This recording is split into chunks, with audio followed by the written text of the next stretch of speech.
ప్రపంచాన్ని వదిలి వెళ్ళిపోతాను. నా మాట నేను నిలబెట్టుకోలేనప్పుడు నేను బ్రతికి ప్రయోజనం లేదు. నేను బతికేది ఎల్లుండి సాయంత్రం 4:59 వరకే.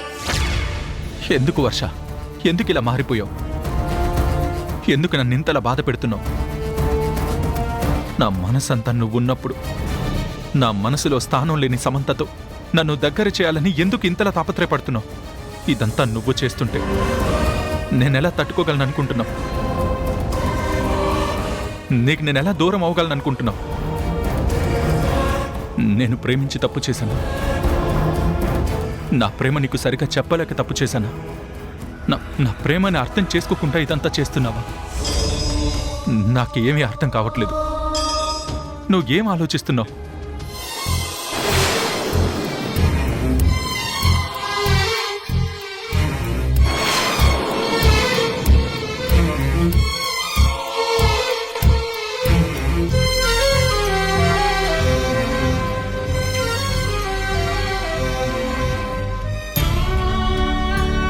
నన్ను క్షమించు వంశీ.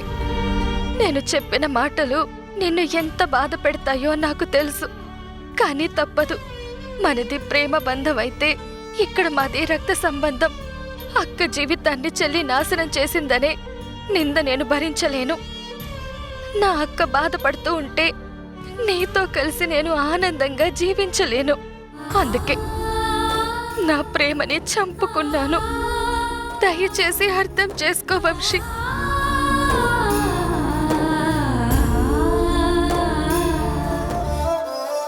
ఏంటి చలపతి గారు, ఇంకా రెడీ అవ్వకుండా అలాగే ఉన్నారు? మనం వెళ్ళాలి కదా, త్వరగా రెడీ అవ్వండి.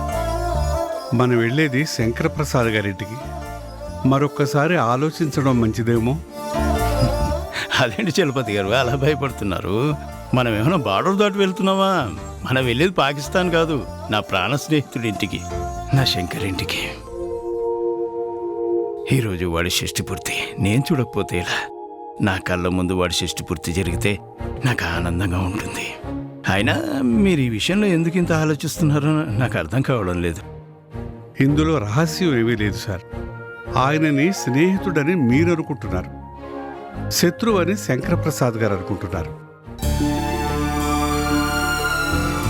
మీ నీడను కూడా భరించలేని మనిషి ఆ ఇంటి పండక్కి మీరు వెడితే సహిస్తారా? మీకు అవమానం జరిగితే మేము తట్టుకోగలవా? చలపతి గారు, ఒక్కోసారి అమ్మ కూడా తన పిల్లల మీద కోప్పడుతుంది. మీరు ఇంట్లోంచి వెళ్ళిపోండి, అప్పుడే నేను మనశ్శాంతిగా ఉంటానని చెప్తుంది. కానీ ఆ పిల్లలు దూరం అయితే ఆ తల్లి తట్టుకోగలదా? మా మధ్య స్నేహం కూడా అలాంటిదే. కోపంలో ఎన్ని అనుకున్నా వాడిని చూడకుండా నేను ఉండగలనా? నన్ను చూడకుండా వాడు ఉండగలడా?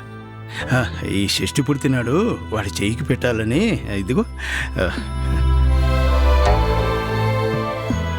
ఈ బ్రాస్లెట్ తీసుకున్నాను.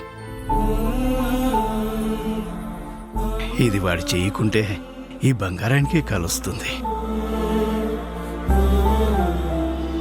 నేను అవమానపడతానేమోనని మీరు ఆలోచిస్తున్నారు, కానీ నేను నా స్నేహితుడు షష్ఠి పూర్తి చూడకుండా నేను ఎలా ఉండగలను?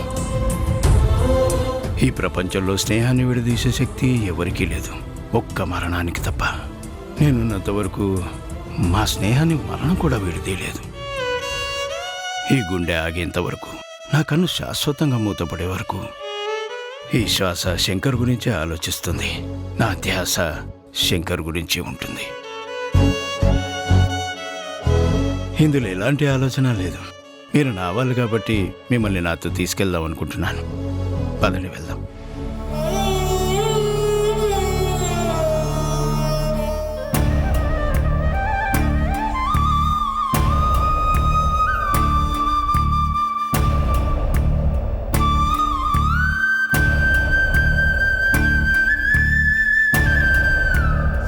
వంశీ, నువ్వు ఒక్కటైన రోజే నేను ఆనందంగా ఉంటాను.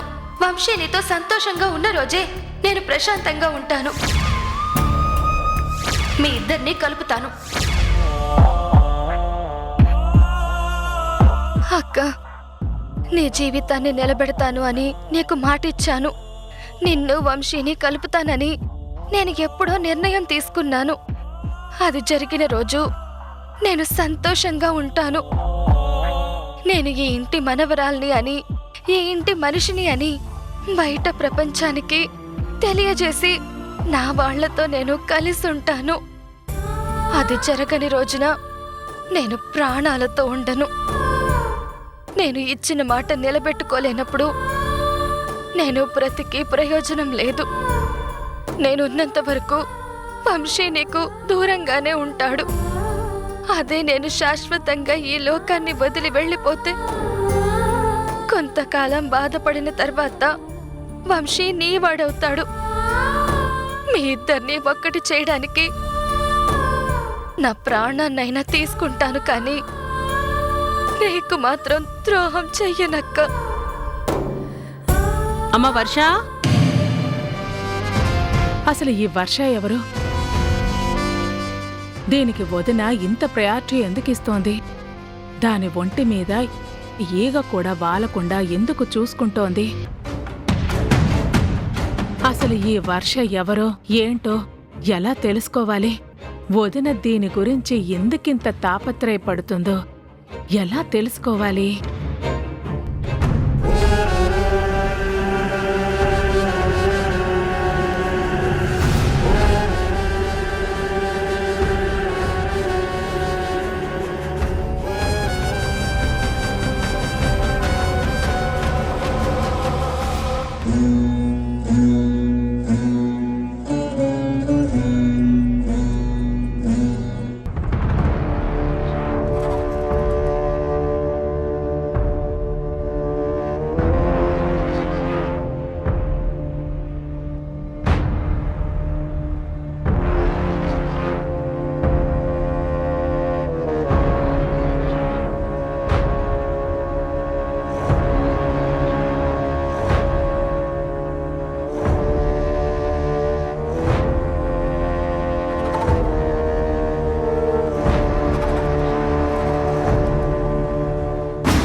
ఇదేంటి?